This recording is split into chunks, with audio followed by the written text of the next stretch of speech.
In these uncertain economic times, you've got to do whatever you can to save money. One of our biggest expenses can be our cars, especially when unexpected repair bills hit. Not anymore. If you own a vehicle with less than 130,000 miles, is less than 12 years old, has a warranty about to expire, or even no warranty at all, you could stop paying for car repairs. Roadside assistance, towing, and rental coverage are all included. Don't wait for the next repair. Make one free call right now to see if you qualify. If your vehicle is less than 12 years old, has less than 130,000 miles, even if it's out of warranty, paying for car repairs can become a thing of the past. Call us right now and get your car protected before your next repair bill hits. Get protection and no more repair bills. Call 800-696-1030. Again, 800-696-1030. That's 800-696-1030. 800-696-1030.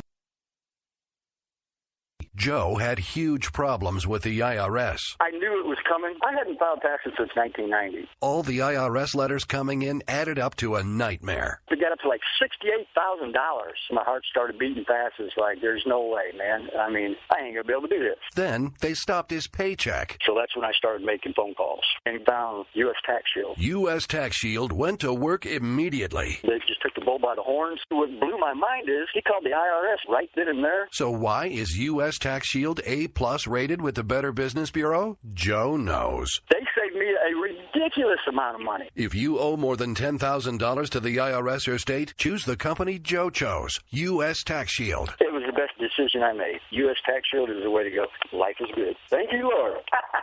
Call 800-471-3287. U.S. Tax Shield. Boo-rah. Yes. 800-471-3287. 800-471-3287. K98 Talk is expanding its lineup for 2015. This means we're expanding our advertising base. Whether you're a startup trying to push through to the next level or an established business trying to supplement your advertising budget, web-based advertising is a solid investment. Thanks to Talk's newest partnership with TuneIn Radio and instant access to our sister station, K98 FM, we give you worldwide access at a reasonable cost. Interested parties should email us at advertise@k98talk.org.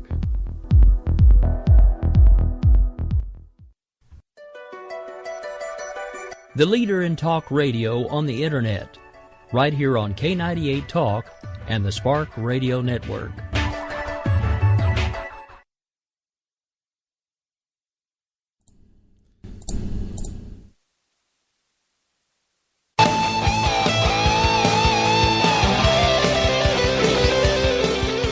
Folks, good evening. This is Rick Robinson, host of America Off the Rails. We haven't officially kicked it off yet, but it is Monday. We've survived another one.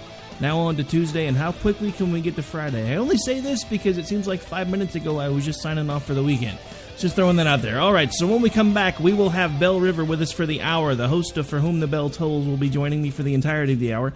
We will be discussing and dissecting the Obama speech that he made last night, and then we will also discuss probably a recurring segment for a while, and the new phenomenon that seems to be, well, I'm coining it as the Trump effect, but it's conservatives that seem at this point to be beginning to eat their own. But we'll talk about that more when we get back. Now, before we start the official launch of the show, as I always do, I want to take just a second to give a shout out to the affiliates. So, of course, there is the Spark Radio Network, the network that I built, K98 Talk, the station that was originally designed around that network concept that I was actually named the programming director for eventually, and been doing that now for about 2 years. Then we have AMFM247.com, where the show can be heard every Monday, Wednesday, and Friday on 8 low-power affiliates and their live 365 stream. We also, and that's Monday, Wednesday, and Friday at 1 Eastern. Then the next was SHR Media, where the show can be heard every Monday, Wednesday, and Friday at 11 in the Eastern in the morning. After that was Red State Talk Radio, where the show can be heard every Sunday, and I'm right there with you bright and early at 6 Eastern in the morning, 5 Central. So get up, grab some coffee, hang out with me, then go to church. Then after that, we have High Point Radio out of New Jersey, another low-power affiliate. And then last but not least, and I think I'm still forgetting somebody, but WNJC 1360 AM out of Philadelphia. All right, so without further ado, we're going to take our first official break, pay a couple of bills, and then we'll come right back with Miss Belle River.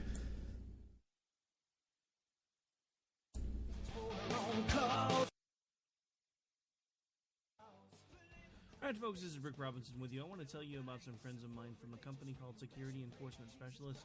When I ran my security agency for 12 years, I worked with one of these partners on a daily basis. He's been involved in this agency now, and with his other partner, they do have over 30 years of experience in the private security industry. If you own a business and you need someone to keep you or your customers or residents safe, then I highly recommend contacting Security Enforcement Specialists today.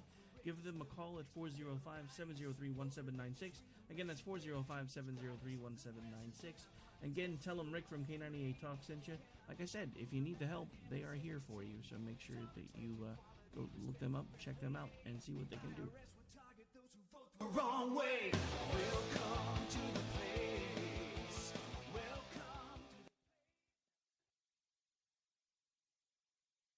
We will never fully understand what we've asked of our military service members or their families, asking them to put themselves in harm's way, to endure it all. But we do understand that it's our turn, our duty, to keep them secure for the rest of their lives.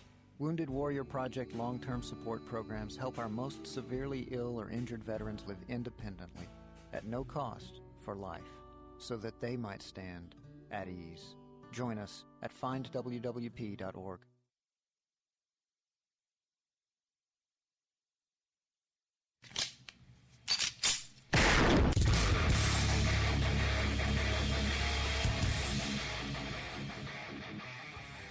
This is Slickery Trigger for Rebel Road Tactical. With proper care and feeding, your pistol will be ready when you need it, there to save your life. Shouldn't your gear be that good? Whether you need a holster for comfortable everyday carry or a tough-as-nails holster for your next training course, Rebel Road Tactical has what you need. Check us out on the web at rebelroadtactical.com.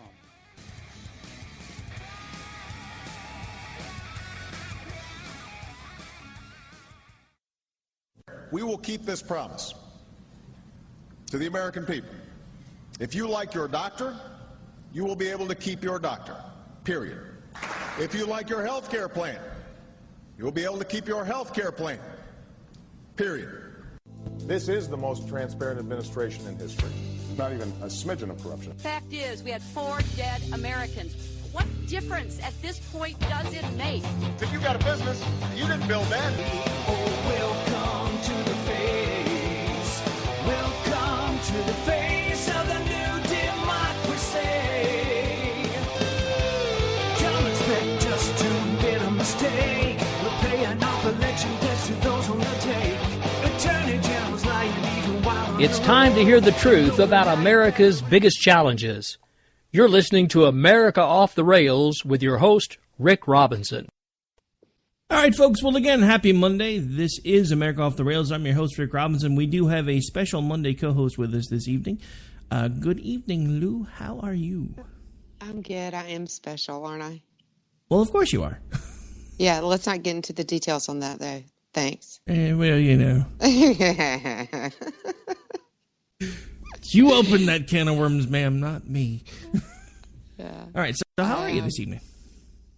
I'm good. It's late my time. It's late my time, too, but we're still doing a show, damn it. I know. We are. I might be a little bit giggly. A little bit giggly? A little. I might be. You should have heard her during show prep, folks, I'm just saying. And it continues. All right, so in case we have folks that for some odd reason have absolutely no idea who you are, why don't you go ahead and tell everybody a little bit about yourself, what it is that you do around here, and how they can interact with you should they choose to. Well, first of all, I'm a fantastic person, so that would be the first thing that you would know. Just kidding. I host For Whom the Bell Tolls with various co-hosts. Sometimes my co-host from Sunday joins me, Randy Arrington. We have a show on Sunday at noon called Office Hours that also plays on WNJC out of Philly with Conservative Commando Network. On Tuesdays at 5 p.m. So we'll be drive time tomorrow in Philly. And our Ghost Sex show is going to replay tomorrow, which was a really great show. So if people didn't catch it last week, it's on our Spreaker channel. And it's very informative, and you must listen to it because you must not download the executable file. And that's my teaser. Ask not for whom the file loads. No, I'm just playing. Yes, exactly, for whom the file loads.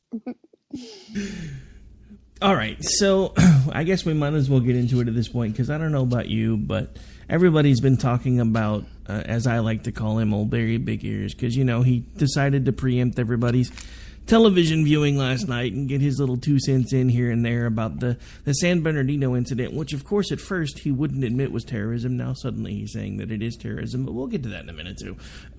But, you know, I guess my biggest thing with it, the thing that stood out to me, is he talked longer about Trayvon Martin than he did 14 people being massacred at a holiday party. Or as he likes to call it, a holiday party, but let's call it what it is. It was a Christmas party. Because that was one of the things that the media swore up and down was probably a trigger, because they called it a Christmas party, and this guy was Muslim.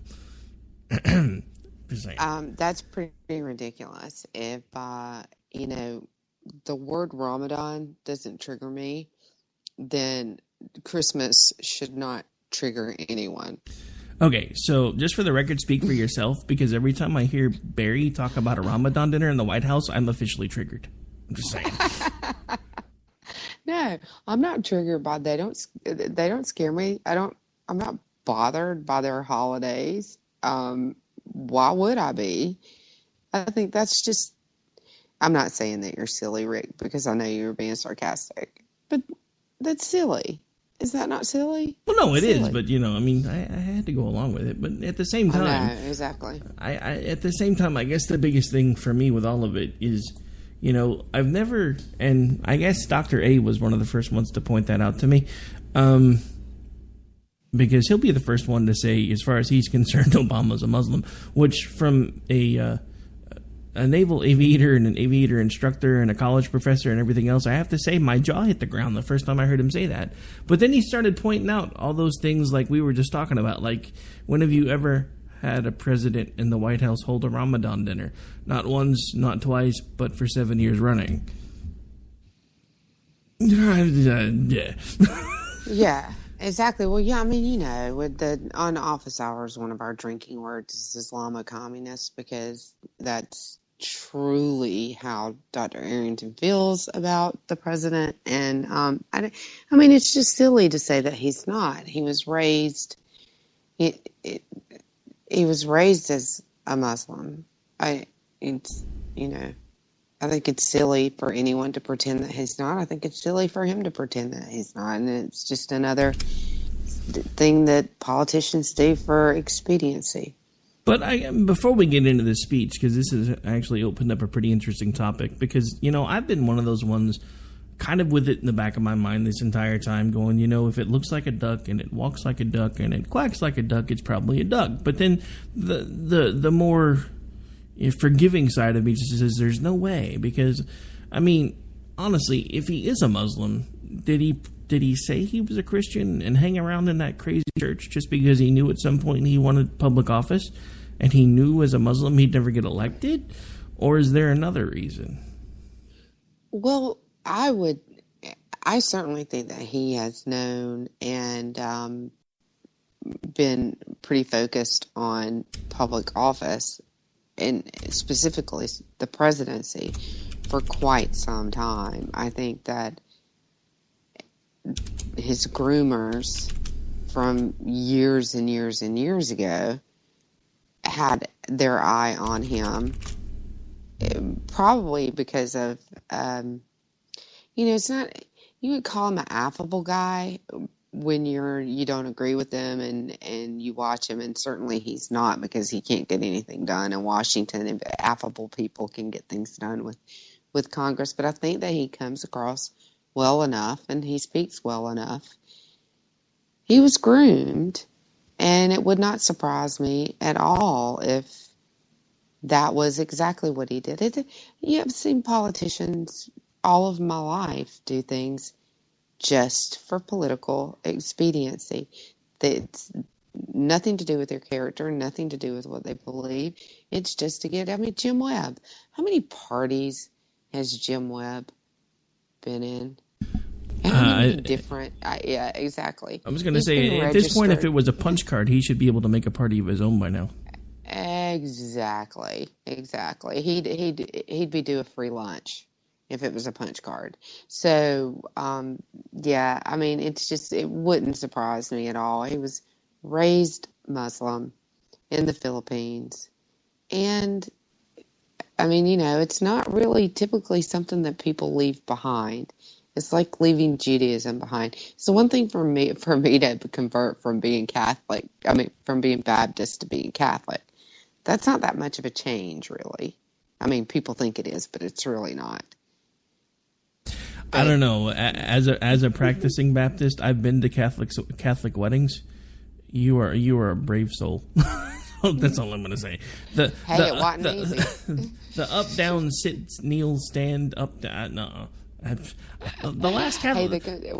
It's a long, arduous conversion process, so it's not easy. They want to make sure that you're serious about it, but the dogma and of the church and the beliefs and everything are very, very similar. People are surprised by how similar they really are, especially when you learn that when you go through the conversion process. But beyond that, Islam and Christianity are so different, and it's one thing to be radicalized and convert to Islam, but to go from Islam to Christianity is not a really common thing. So, I wouldn't be surprised by anything. And quite honestly, I wouldn't be surprised by anything that man has done, said, or been in his life, or is now. Well, other than, yeah. No, and I agree. Now, before we go any further, just one little jab I have to take. Protestant weddings, they take maybe 30 minutes, maybe. I went to a Catholic wedding once. We got there on a Friday, didn't leave till Tuesday. Just saying. That was a full mass wedding. And they do take a while. All right, so speaking of things the man has said or done, without further ado, we might as well start dissecting the speech. So, let's go ahead and roll a clip. As I remember to hit the right button. Good evening. On Wednesday, 14 Americans were killed as they came together to celebrate the holidays. They were taken from family and friends who loved them deeply. They were white and black, Latino and Asian, immigrants and American-born, moms and dads, daughters and sons. Each of them served their fellow citizens, and all of them were part of our American family. Tonight I want to talk with you about this tragedy, the broader threat of terrorism, and how we can keep our country safe. The FBI is still gathering the facts about what happened in San Bernardino, but here's what we know. The victims were brutally murdered and injured by one of their co-workers and his wife. So far, we have no evidence that the killers were directed by a terrorist organization overseas or that they were part of a broader conspiracy here at home. But it is clear that the two of them had gone down the dark path of radicalization, embracing a perverted interpretation of Islam that calls for war against America and the West. They had stockpiled assault weapons, ammunition, and pipe bombs. So this was an act of terrorism designed to kill innocent people. Our nation has been at war with terrorists since Al-Qaeda killed nearly 3,000 Americans on 9/11. Okay, so that's basically the first, about a minute and 25 seconds. I was already trying to keep my ears from bleeding that far in when I watched it originally. Yeah, historical inaccuracies, factual inaccuracies. We have been at war with Islamic terrorism much longer than 9/11. I have no idea what he's talking about. I guess the American embassies in Kenya and Tanzania were never bombed. Oh well, maybe. well, I guess that the embassy and those Marines were never killed in Lebanon at the embassy. The man lives in his own freaking world. Well, let's not forget, you can roll it back even further than that. There are actually references to what were in that day and age referred to as Mussulman by people like, I believe, Thomas Jefferson actually mentioned them. So, I mean, it's not like this is a new thing. Right, yeah, but I mean, even just in recent history, in his lifetime, it's been going on, and to a large degree. And our founding fathers did refer to it, and there was a really good reason for it, because historically they were much closer to the Ottoman Empire than we are, and they understood very well how they operate. It's no different. And it's why they still hate France to this day, because France stopped there. I mean, believe it or not, the Franks were the ones that stopped the movement of the Ottoman Empire, and they still hold a grudge against France for that. Well, I can believe it, because at this point, France seems like they're showing a little bit more backbone than we are, as sad as that is to say. So. And history does repeat itself. It really, really does. And any student of history and politics knows that. And it is bizarre, but wonderful that France is the one that's standing up to what is a resurgence of the Ottoman Empire, since they did more, and Martel did more to stop them in the 7th century than any other, I guess you would call it a kingdom at that point. It's really interesting. History repeating itself over and over and over. And it does, and that's one of the reasons why there's that old saying, those who don't understand history are doomed to repeat it. We see this play out all the time, and nobody notices because we have too many people that just don't study history. Yeah, it's boring, right? I had a political science professor who loved to make fun of the history majors that would in our classes, because all they would do is, they would memorize the date, and he would ask for an analysis, and, then a history major would answer the question, and all right, and he would say, okay, thanks for the date that it happened, and he'd look at one of the political science majors and says, can you give me an analysis on it? So, but people don't study history, and it's not just that they don't study it, it's that they don't understand it, that they don't think about the implications of it, and the cultural implications of it. And that's what we're talking about here, is cultural, historical implications. And we watched it even in the Clinton administration play out in Eastern Europe. It's not a little thing, especially it gets lost in America because of the melting pot factor, or the melting pot effect, and the fact that being American is a state of mind and not a state of culture, religion, and ethnicity. Everywhere else in the world, that is not true. No, you're exactly right. And I think that's one of the things that we've kind of lost track of over time is, the fact that we are different than pretty much everywhere else in the world. And thanks to this particular president, I don't think he likes the fact that we're different than pretty much everywhere else in the world. Speaking of which, we might as well play clip number 2 now, just so I can see if I can get my ears to start bleeding again. Yeah. Our nation has been at war with terrorists since Al-Qaeda killed nearly 3,000 Americans on 9/11. In the process, we've hardened our defenses, from airports to financial centers to other critical infrastructure. Intelligence and law enforcement agencies have disrupted countless plots here and overseas and worked around the clock to keep us safe. Countless, but they've missed 7. Our military and counterterrorism professionals have relentlessly pursued terrorist networks overseas, disrupting safe havens in several different countries. killing Osama bin Laden and decimating al-Qaeda's leadership. Over the last few years, however, the terrorist threat has evolved into a new phase. As we've become better at preventing complex, multifaceted attacks like 9/11, terrorists turn to less complicated acts of violence like the mass shootings that are all too common in our society. It is this type of attack that we saw at Fort Hood in 2009, in Chattanooga Wait, I thought that was year, workplace violence. and now in San Bernardino.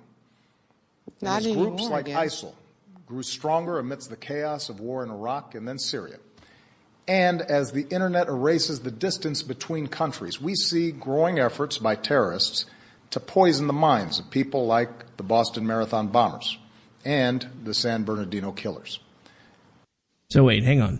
That last bit right there, he basically, in the first part, says, they got no real promptings or orders from anybody, from Al-Qaeda or any other terrorist groups. And yet at the very end of this clip, he talks about how the terrorists were using the internet to poison the minds of those that are now acting out on their wishes. So I'm confused. Which one is it? Are they following instructions or not following instructions? I don't want to give away my Thursday night show too much, but this is pure spin. It is a communications phenomenon. So there's two ways to do PR: truth and transparency, or spin it the way you want it to be perceived.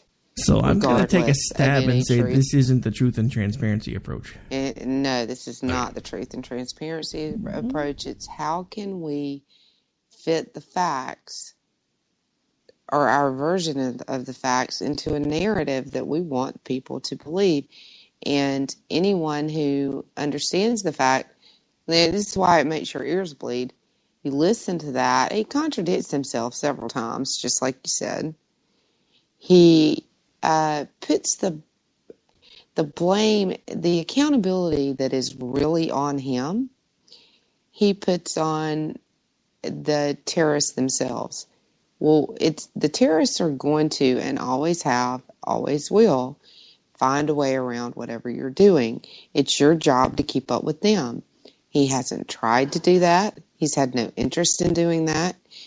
For instance, on last Thursday night show that's going to replay on WNJC, we talked about how 80% of the ISIS recruiting is done online through radicalization. And their approach to that is to leave the sites and the Twitter accounts and everything. They want to leave them up. They are a little bit annoyed with Anonymous because of their fight against ISIS, because they're bringing the sites down, and they want them left up because they believe that they can monitor them and gather intelligence. In the end, 20 Westerners a day are radicalized by those sites and by that online presence, whereas maybe 2 arrests are made a month. I don't see the percentages in that. There's no ROI in that. I was going to say a cost-benefit analysis of that. No. And that was the point that we made on Thursday night. It doesn't make any sense at all. Well, I mean, none of this makes any sense. I mean, no, none of it makes any sense. And the accountability is all on him. We're not even 4 minutes in. He's already contradicted himself at least 6 times. You know the thing that he likes to point out, about how much things have changed in Afghanistan and Iraq, but he never mentions why they changed. It's because he pulled everybody out. If he would have stuck with it until it was done, which we're never allowed to do anymore, and I've talked about that before, but I think a lot of the reasons why we never win wars anymore, and we haven't, and not nearly as contained as he wants to admit, is all because he fumbled the ball when it came to the Iraq war. I mean, there's no other way to put it. Yeah, he's fumbled a lot of balls. His national security game is about as good as his golf game, from what I hear. Because they say he's a horrible golfer. So, Well, and he's probably the worst commander-in-chief that we've ever had. See, that's another thing that you should really stop and think about. If he's that bad of a golfer, with as much time as he goes to play golf, I mean, the more you do something, the more you're supposed to actually get better at it. So if he's spending that many hours swinging a golf club and still can't even make a par, I'm thinking there's a problem. Well, they've always called him No Drama Obama. And my husband is from New Jersey. So he automatically thinks that means you don't care. Sometimes I just think that he just doesn't care. All right, so we've actually burned up a lot more time with this part of the discussion than I thought we were, so we're going to skip ahead a little bit, play a couple of the shorter clips just because they made me giggle. So, I put some work into them, so we got to use them. But anyway, so here is one that I put together that I thought kind of outlined how I feel about his entire speech. So here you go. As Commander-in-Chief, I have no greater responsibility than the security of the American people. You're a stupid dumbass.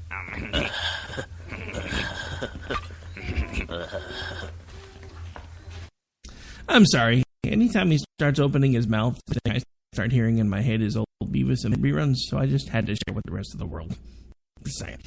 Yeah, no, I hear you. I think Beavis when I hear him a lot too, especially during the Q&A, because sometimes he just stumbles over his Q&A, and his fallback position is always blame Fox. Pretty much, blame Fox, not my fault. Next question. Yeah, exactly. I don't know. It was Fox News. I mean, whatever. Fox News, not all Muslims are bad. Fox News, Islam not evil. Next question. That's sad. Exactly. And I think that was the frustration, I think, with anyone who watched that speech, is that he spent more time talking about Islam, and it wasn't evil, and all Muslims aren't bad, and like you said, Trayvon Martin, and gun control, which was the only thing that he got passionate about, which has absolutely nothing to do with this. Yeah, because gun control will still take care of the pipe bomb thing. And not just that, but it's not going to do, gun control is not going to do a thing to help radicalization, radical Islam, Islamic terrorist, or any other type of terrorist. It's not going to do any good. So I can hear liberal heads exploding now. So let's just point out the obvious. If gun control was such a great thing and was going to do as it was promised to do, this incident should have never occurred, because it was in California, where they have pretty much every single gun control initiative the president wants for the rest of the country. And yet, it still happened. And isn't that a great point? Not just the most gun violence, but the most terrorism, mass shootings, they happen in places with the tightest gun control. They happen in gun-free zones. I saw a great meme on Twitter today. Make America safer, ban gun-free zones. It was a great meme. But it's true. If no terrorist is going to walk into a barbecue joint in Georgia and start shooting because everybody in the place is carrying. So, you bring up an interesting point, and then we really do have to take a break, and then we'll come back and talk about the other topic after I get one last shot in blunderer in chief on the way out the door. Please do. Very big ears. But yeah, so the millennials have this new movement called Free the Nipple, because they're all about equal rights, and they think that women's nipples should be uncovered. That's not an argument I want to have today one way or the other, because there are certain people, whether they're male or female, me included, that I don't think their nipples should ever be free if they're anywhere outside of their home. But I think us old folks should get together and start a movement called Free the Holster. Oh, I think that's great. And you know what? Shocked face, 20-something-year-old men want free nipples. Oh my Yeah, I know, right? I'm so shocked. All right, so one last shot at Blunderer, and then we are going to have to take a break, and then we'll come back, and when we change gears, we are going to be talking about the newest phenomenon in politics, which is conservatives eating their own, politically speaking. That's why I've ordered the Departments of State and Homeland Security to review the visa waiver program under which the female terrorist in San Bernardino originally came to this country. And that's why I will urge high-tech and law enforcement leaders to make it harder for terrorists to use technology to escape from justice. What is your major malfunction, numbnuts? All right, so when we come back on the break, we're going to be talking conservative cannibalism, the newest movement in the political arena, or as I like to call it, the Trump phenomenon. We'll be right back after these commercial messages.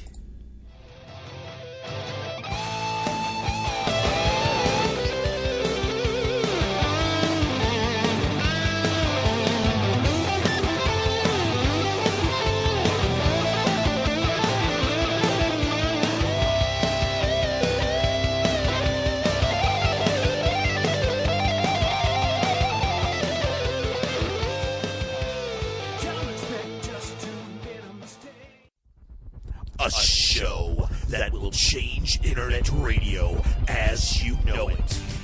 Okay, so let's talk about the story, which I think is hilarious. I'm just going to refer to it as the poop plane, because, like, what else are you going to call it? But there was this plane, okay? It took off. It's the British Airways. They were going to Dubai. I have a hard time pronouncing that one. It was British Airways? It wasn't Jet. It wasn't Jet Poo? It wasn't. Couldn't resist. I'm sorry. I like it. This story, if we've ever had a story that is up our alley, it's this one. It's bathroom humor up from front to back of the airplane, apparently. They had to turn around to go back to Heathrow because they said the smelly poo in the toilet became unbearable for passengers, and it was so bad. They decided it's so bad that they had to turn around and go back rather than continue their flight. They decided that there wasn't enough Febreze, there wasn't enough anything to handle this. Maybe they should see a doctor. Is there a GoFundMe for this guy? It must be a woman, because a woman's going to be mortified and embarrassed. If this is a guy, you know that he's like out there on Twitter and everything else saying, dude, I took down an airplane with how bad that I laid it down. There was an old woman who flew on jet poo. She ate so many burritos she didn't know what to do.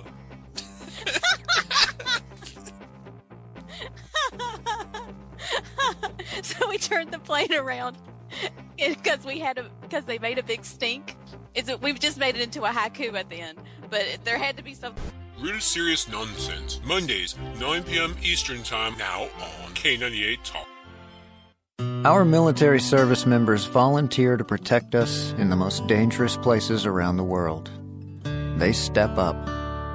And when they are severely ill or injured, returning to their families is only the beginning of their long road home. Beyond all the hospitals and doctors and surgeries they need just to survive, they also deserve whatever they need to truly live. All the in-home care and day-to-day help they need to live independently, on their own terms. Wounded Warrior Project long-term support programs were established to provide these brave men and women whatever they need to continue their fight for independence, at no cost, for life. So many of them need us, and it's time for a grateful nation to step up. Find out how you can do your part at findwwp.org.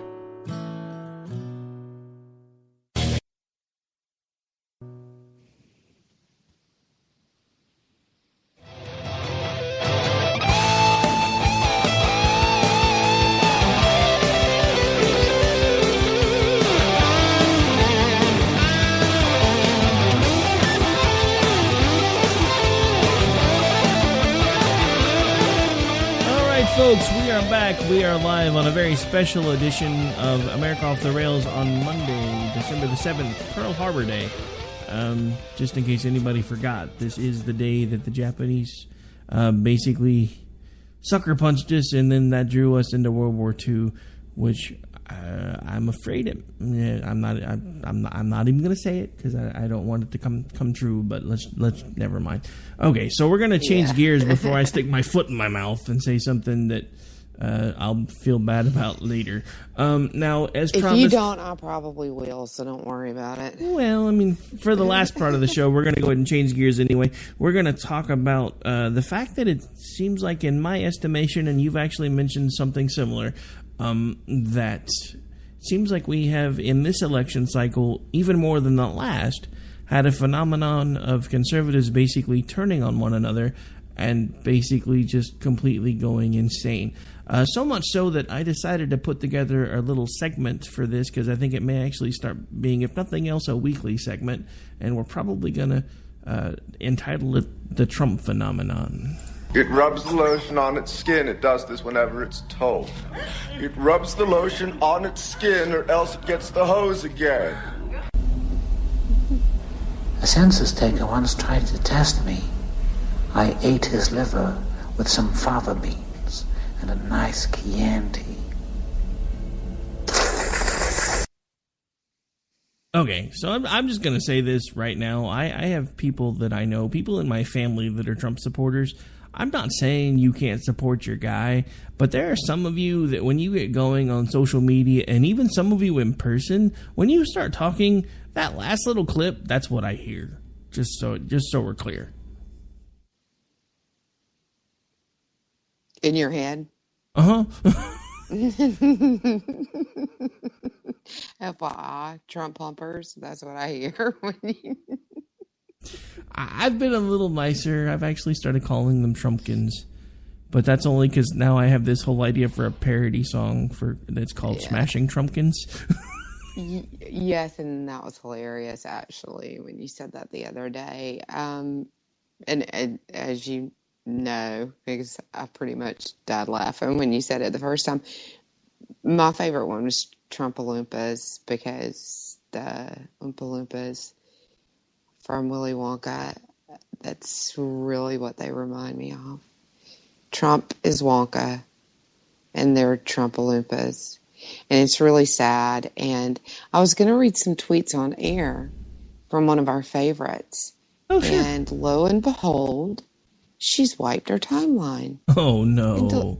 And deleted all the tweets. Big surprise.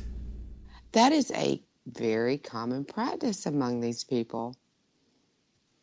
Yeah, it's like, there was this line, and I took this crazy ass flying leap over this line, and now I want to take it all back. Right, exactly. And another one of our favorite things to do is not, it's not a cult. It's not a cult. It's not a cult. But, cult of personality, maybe. He could bite the heads off of puppies on air, and they would think it was wonderful. Well, they just call him the second coming of Sammy Hagar. Yeah, maybe. But I'm sorry, that wasn't him that bit the bats. You're thinking about Ozzy. Yeah, I'm thinking of Ozzy. But those were bats, and who cares about bats? I'm talking about puppies. He could kill puppies on TV, and they would think it was great. Oh, the puppies were bad. Well, he should have killed the puppies. The puppies came from Mexico, so they had to die. They were Mexican puppies. They were Chihuahua puppies. Oh my God. It isn't a phenomenon, and it has either conservatives or so-called conservatives eating their own. And I think part of it, honestly, it was created by the Obama phenomenon and the fact that he's been such a disappointment and he's such a horrible president, and he has just stomped all over so many of our rights, and there was a huge border crisis. The other thing is that Trump is a media genius, really. I mean, I think that's the only thing he's really genius at. I think he's good at business. I think he's a good businessman. He's probably a great negotiator, as he likes to claim he is all the time. I don't know how. After watching his interviews, I'm not really sure how he carries out a negotiation with some of the crazy things that he says on television, much less on Twitter. But it's the strangest phenomenon I've ever seen. Trump bots overshadow Obama bots. It's dude, they're worse. They're worse than Obama bots ever thought about being. And what makes it even more painful for me is these are the same people that were ridiculing the Obama bots in 2008 and 2012, and now that it's their guy's turn to be the cult of personality guru, they're all aboard, baby. I was like, who cares? What? Eats puppies? Nah, we don't care. Kills small children and other animals? Sure. It doesn't matter. He's going to make America great again. He's going to make us money. Says he's going to deport all the illegals, and then basically tells everybody, we're going to get rid of them, then we're going to turn around and bring them right back in. They're fine with that too. I don't. The thing with Trump, and this has been my position all along, the same person who paid money to try to have Hillary Clinton elected in 2008 is now trying to run against her in 2016. I have a major, major, major problem with this. I have a major problem with a lot of the things that he says and believes. They're not conservative. But if you point that out to a Trump supporter, you might just find yourself really being attacked. Oh, dude, there's people that we know. Seriously attacked. There's people that we know that have left social media altogether based on the attacks of these idiots. So, I mean, it's just one of those things that comes with the territory. I mean, if you're now in this day and age, if you are going to engage in political discussion, no matter how civil you try to keep it, no matter how much you try to keep things on topic, you're going to get attacked from all sides, because if you're conservative, the liberals are going to hate you. And if you're conservative but you're not a Trump supporter, then you're not conservative, so you're fair game to them too. And I'm so tired of that, because there needs to come a time when we start working together again. Because here's the thing, and it's something that Reagan said during his presidency when Tip O'Neill had control of Congress. 8 to 5, we were adversaries. 5:30, we'd go have a beer together. Nobody does that anymore. There's not, we're going to do what we've got to do to stand up for our side, but then at the end of the day, we're still going to come together and try to see how to fix things, even if we can't find a way to agree on everything. Nobody can do that anymore, because everything is so polarized. And it's polarized because of idiots like the one that we have in the White House right now, who has done accomplished nothing during his presidency except for to roll us back to pre-1969 race relations, get tensions up all over the world, get to the point where we now have terrorists that we know have infiltrated this country, and yet he wants to bring more and more of them in. And the first thing he wants to talk about is, we're going to revamp the visa program. Really? Are you kidding me? You just basically admitted that you use the same vetting program that you're telling us should work really, really well for these refugees. And now you're telling us that you want to try to fix the system because now you understand that it's broken, when 3 weeks ago you were making fun of Republicans for pointing out the system was broken. This is the mindset of the entire country anymore. If you don't have my belief system, you don't matter. And that is evident from everybody anymore, from liberals to Trump supporters. And it's really getting on my nerves, because we used to be able to talk and discuss things and disagree and still find a way to get things done. We can't do that anymore. And these people are case in point, because we have on one side the liberals, who are all basically the instant gratification folks who think if it can't be done in 5 minutes, it ain't worth it. Then we have the folks on the other side of the equation that are complete Trump fanatics that just think that he can do no wrong. As far as I'm concerned, if we give him too much time, they're probably going to try to find a way to rewrite the New Testament and say, for God so loved the world, he gave us the man with the tribble on his head. With the tribble on his head, that's a good one. Yeah, it's my pat answer for those people is 2 words: eminent domain. And you cannot support a man who supports and has used eminent domain the way that he has and call yourself a conservative. I'm sorry. one of the basic tenets of conservatism is property rights. Eminent domain is a denial of our property rights. That's the tip of the iceberg with Trump. Well, yeah, it just, just to make sure everybody else is paying attention, it's not just the way he's used eminent domain. He keeps telling everybody how he's going to revamp the tax code and how he's going to fix all of these different laws that have to do with money. He's not going to do any of that, no matter how many times he tells you he's going to do any of that, because he has told you point blank every time you've given him a chance to tell you exactly how he's made his money. He's made it using eminent domain. He's made it by using bankruptcy laws to his advantage. He's made it by finding loopholes in the tax code. So why in the world would a guy who's managed to figure out exactly how to work the system to his advantage do anything to change the system that has made him who he is today? Absolutely. That make America great again really means make Trump greater.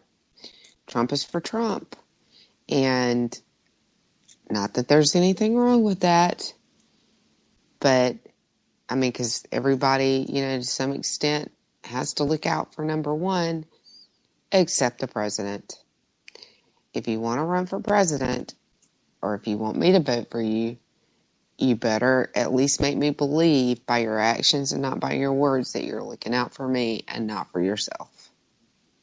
And Trump is for Trump. Period. So I guess my question to you, after having so many conversations with folks on Twitter and other social media outlets, and I know you've done it too, why is it that the Trump supporters either cannot or will not acknowledge the obvious, do you think? It's a cult. The cult of Trump. Now, I think he says, like I said, he's a bit of a media genius. And more of a media whore. I think, yeah. And I mean, yeah. I'm glad I was talking over you before you said that word. But he's a bit of a media genius. He tells people what they want to hear. And you said it earlier in the show. People want instant gratification. They don't look at people's actions. They hear what they want to hear and they say, "Oh, great, that's just what I wanted to hear. I'm running with it." It's easy, and people are lazy. And sadly. It's true, and now I'm sounding like Dr. A. But it's true. People are lazy, especially when it comes to thinking. Well, I mean, if you're going to sound like anybody, sounding like Dr. A is a good thing. I'm just saying. I do too many shows with him. But seriously, thinking is hard. Figuring things out for yourself is hard. Actually researching someone and finding out what their actions have been rather than what their flowery speech is about, or, their harsh speech is about, it's difficult. What kills me and what I don't understand, and he is losing some support, and he has lost some support, I think, especially among conservatives. Like, there are people either way out on the right that call themselves nativists or nationalists. And let me just remind the audience that the Nazis were nationalists. The Nazis were nativists. So let's not forget that. And then, so these are a lot of the people that we're talking about. That's the camp that they're in. So there's a Nazi mindset. I'm not calling them Nazis. I'm not saying they're Nazis or that they'd ever do anything that vile. Sieg Heil. Oh, sorry. I know, exactly. But there's that mindset of us versus them. And that's a comfortable place for a lot of people to be because, we all have siblings, and it's a comfortable, unfortunately, it's a very comfortable place for people. And us versus them approach is comfortable. And that's what he's setting up, is this us versus them. but he's smart. He knows, or he believes that that's how he'll win. And so we've had one narcissistic divider for 7 years, and look at where we are. Do we really want another narcissistic divider in the White House? I say no. What kills me is that he says things like, we're going to deport everybody, we're going to create a database of Muslims, we're going to do this, that, and the other thing. Well, those two things alone is enough for me to think you're not only not conservative, I think you're some kind of communist, or so you want to be a dictator, because that is crazy. That's Nazism right there. So since we're down to the last couple of minutes, can I go ahead and give you my tinfoil hat thought that I've had? Are we? Rumbling wow, that around, was quick. rumbling around in my brain for a while now. I don't think I've shared this with you. Other folks that have listened before have heard me say it recently. But two things. One, I have a very bad feeling that this recent incident in San Bernardino will probably be the catalyst that will not only wind up giving Trump the nomination, he will likely wind up getting the White House. Lord, please tell me I'm wrong. But I have a really bad feeling. My thought with that, if this happens, because remember how we talk about history repeating itself and sometimes there are odd parallels? I think that we could be witnessing the beginning stages of World War III. I also think that if Trump is given the presidency, we will be playing the role of Nazi Germany in World War III, except we will be rounding up, targeting, and killing every single Muslim we can find, based on just what he said about putting together a database.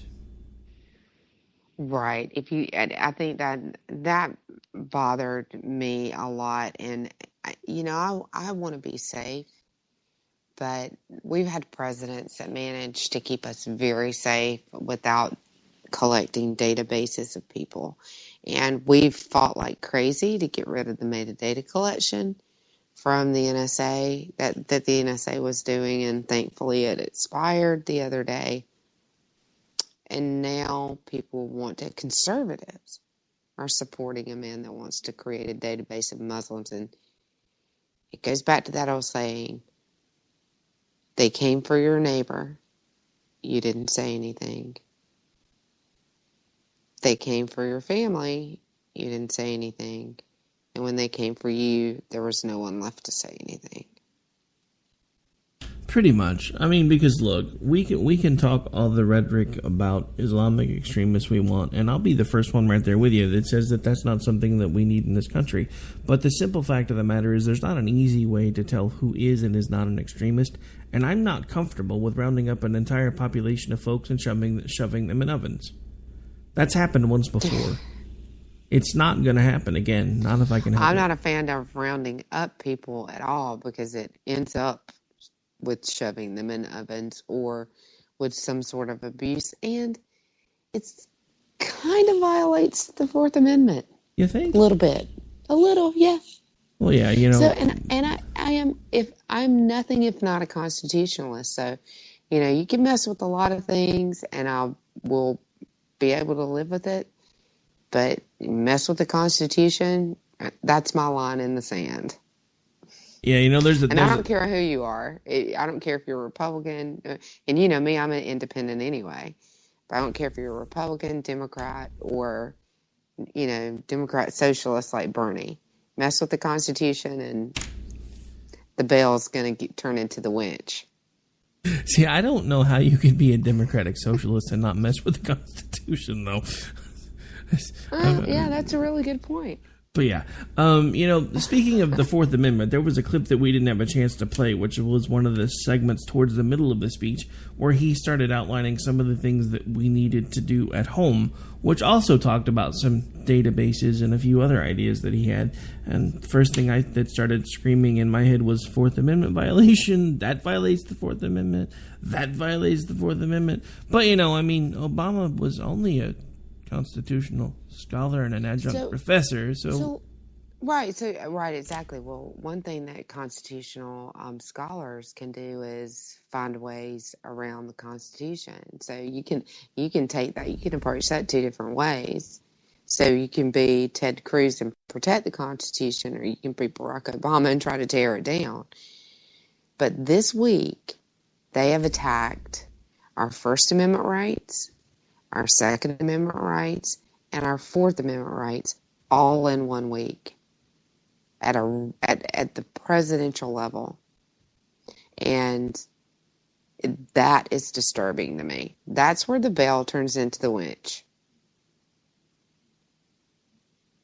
All right, well, we are officially out of time. As a matter of fact, we're officially over. I guess it's a good thing there's not anybody coming on behind us. Why don't you go ahead and remind folks again, just in case, who you are and where they can interact with you should they choose to do so, and then we really got to get out of here. K98, Thursday night at 8 p.m., noon on Sunday, and WNJC out of Philly at 5 p.m. tomorrow. We're replaying the Ghost Sex show. It's a great show. They loved it, so it must be pretty good. All right, well, it's been my pleasure having you sit in with me tonight. Anytime you want to come back, just let me know. It's been fun. I'll do it anytime, Rick. All right, well, that is going to do it for this particular episode of America Off the Rails, folks. I am your host, Rick Robinson. I'll be back with you live tomorrow night. Until then, keep your powder dry. And in case you've missed it, the show plays all over, so just look it up on the internet. It's everywhere. Eventually, at some point, we'll work on getting an actual site put together. Back tomorrow.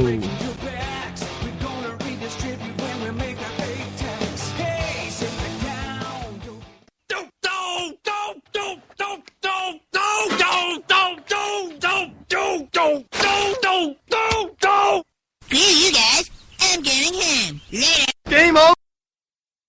When our water heater broke down last month, it was a nightmare. It took 5 hours for the plumber to show up, and he charged us a couple of $100 just to come out. And then it cost another $1,800 to put in the new water heater. By the time it was all said and done, I felt like I'd been taken. But what else could I do? The smartest thing you can do is get a home warranty from American Residential Warranty. Their home warranties pay to repair or replace all your major appliances when they break, and they will break, and at the worst possible time. Call American Residential Warranty right now for free information on home warranties starting at just pennies a day. Don't wait for your refrigerator to stop running or your ceiling fans to stop turning. Call American Residential Warranty right now. Ask how you can save up to 50% on washer and dryer coverage. Just call 1-800-513-6154. That's 1-800-513-6154. Again, 1-800-513-6154. Call now.